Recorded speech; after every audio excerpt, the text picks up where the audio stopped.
Today, the streets of Manhattan are crowded with tourists and cars, causing traffic and absolute chaos overall. But back in the late 19th century, there used to be crowds of elevated railways that ran along the streets of Manhattan. These lines would converge and terminate at a station near Battery Park at South Ferry.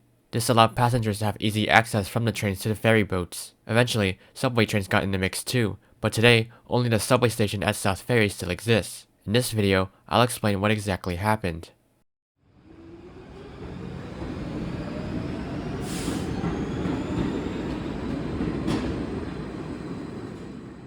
On the 5th of April, 1877, the New York Elevated Railroad opened an elevated station at South Ferry as an island platform. This station was part of an extension of the 9th Avenue line, which was the first elevated line in New York City. On August 26, 1878, the 3rd Avenue line opened, and a track connection was built beyond the platforms to connect with the 3rd Ave.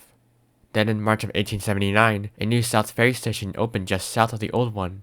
This new station would have 2 island platforms and 4 tracks to serve both the 9th Ave and the 3rd Ave. This meant that new tracks would be built to branch off both lines, which would lead into the new station. The new terminal now faced the ferry terminals, and was much more closer to them too. Eventually, even more lines terminated here, such as the 2nd Avenue Elevated and the 6th Avenue Elevated. We're now transitioning into the 20th century. With the opening of the New York City subway came a decline in the usage of elevated railways.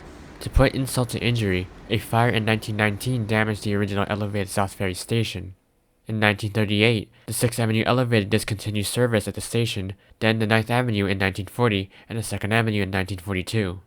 Finally, on December 22, 1950, the 3rd Avenue Elevated ended service at the station, which was subsequently demolished. Today, absolutely nothing exists of either elevated stations. The space is now where the south end of Battery Park is today. You can still walk through where it would have been. Oh, and as for the original elevated station, it was at State Street Plaza. Going back to the park, you can see how close the station was to the ferry terminal, with the entrance to the Staten Island Ferry Terminal right here. However, you will also find the entrance to the South Ferry and Whitehall Street stations on the New York City subway, which I'm moving on to next. It's February of 1900. A contract was signed to construct a new subway under New York City, which would be managed by the IRT. This would evolve into a subway line that opened on October 27, 1904. However, just days after the contract was signed, there were talks to extend the line to South Ferry. And so on July 10, 1905, the IRT opened an underground station there as part of an extension from City Hall. Since South Ferry Station was the terminus of the line back then, it was on a loop much like City Hall Station. After leaving Bowling Green Station, trains would be on a curve where the new South Ferry Station was located. Then, they looped back up to Bowling Green. Now the South Ferry loop opened with an inner track and an outer track. However, trains only used the outer loop as the inner loop was used for storage. Now all of the trains running on this line terminated at South Ferry. This changed in 1908, with the opening of the Geralman Street Tunnel, which extended service to Brooklyn. However, the tracks to that tunnel didn't extend from the South Ferry loop. No, instead, they extended from Bowling Green and just bypassed South Ferry. This meant that only rush hour trains ran from Bowling Green to South Ferry on what was known as the Bowling Green Shuttle. This service commenced in February of 1908 and continued up until the 13th of February 1977, when the New York City Transit Authority decided it was obsolete, considering Bowling Green and South Ferry were in walking distance.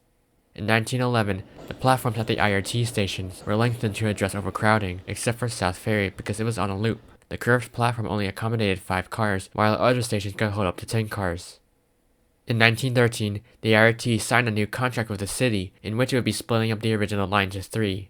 The westernmost line would become the 7th Avenue line, and it would be extended south from Times Square. Construction began in 1914, with the line splitting in 2 after Chambers Street. One branch would take trains to Brooklyn via the Clark Street Tunnel, and the other would take trains south to Battery Park at South Ferry. The extension opened on July 1, 1918, with 7th Avenue line trains now using the outer loop at South Ferry, and the inner loop platform opening in the same year for the Lexington Avenue line trains to use. On June 12, 1940, the IRT's control over South Ferry Station was handed over to the city, as was with the entire company. Now the curved platform at South Ferry of course only accommodated 5 cars, but only the doors at the end of the cars opened, as there was quite a large gap between the middle doors on the platform.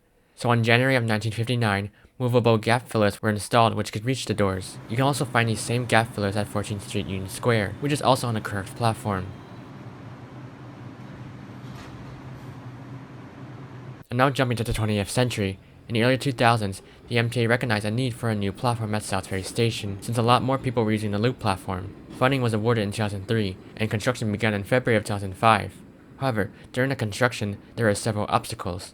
Firstly, stone walls from the colonial era during the 17th and 18th century were found in the way, while builders were constructing the new station. Also, when the construction was almost complete, MTA officials found that the tracks were too far from the edge of the island platform, which didn't comply with the American Disabilities Act of 1990. This and the fact that leaks were found within the station caused the opening date to be pushed back. The new South Ferry station opened on March 16, 2009, being $130 million over budget. The South Ferry loop then closed. But then, just 3 years later, on October 29, 2012, Hurricane Sandy severely flooded the station, and it was closed to be renovated. This caused the loop platform to reopen on April 4, 2013.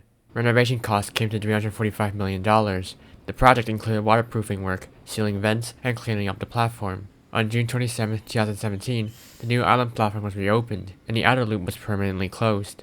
Now, today, South Ferry Station acts as a terminal for the 1 train. This is the same island platform that was flooded back in 2012. The loop platform is abandoned, but if you head up to the mezzanine, you can spot where the entrance used to be at. Head to this portion of the wall near these stairs, and you will see that it looks slightly unusual. This is where you would have taken stairs to go up to the outer platform. Now, going back to March of 1913, the IRT wasn't the only company to sign a contract with the city. The BRT also had a contract as well, and its Broadway line would also be extended south towards South Ferry. By 1917, the line had been extended to Canal Street, and by January of 1918, it was extended to Richter Street. Then, on September 20th, 1918, the line was extended to Whitehall Street in South Ferry, which was the terminal, hence why the layout is 2 island platforms with 3 tracks. That was until 1920, when the Montague Street Tunnel opened beyond Whitehall Street, bringing trains into Brooklyn. And as the same with the IRT, the BMT was taken over by the city, which included Whitehall Street Station as well. Now, looking on the map, you can see that it has a free transfer connection with South Ferry Station. However, the 2 stations didn't actually have a free transfer connection for a full 91 years since Whitehall Street Station opened. It was only in 2009 when the new South Ferry Station opened, when the South Ferry complex was opened, connecting Whitehall Street Station and South Ferry. Now today, there's not much going on with the platforms here, other than the fact that they are incredibly narrow. W trains terminate here when they are running on weekdays. However, there are things to see just south of the station in the tunnels on the train. But you can watch my videos on Broad Street Station and Secrets of the New York City Subway Part 7 if you want to know more about that. And so that concludes this video on the different South Ferry stations. This is a case of how the subway eventually replaced elevated lines, and this is just one example. Elevated lines are something I'm thinking of covering in the future, so stay tuned. But for now, if you did enjoy this video, consider liking it and subscribing to my channel. I'll see you next time.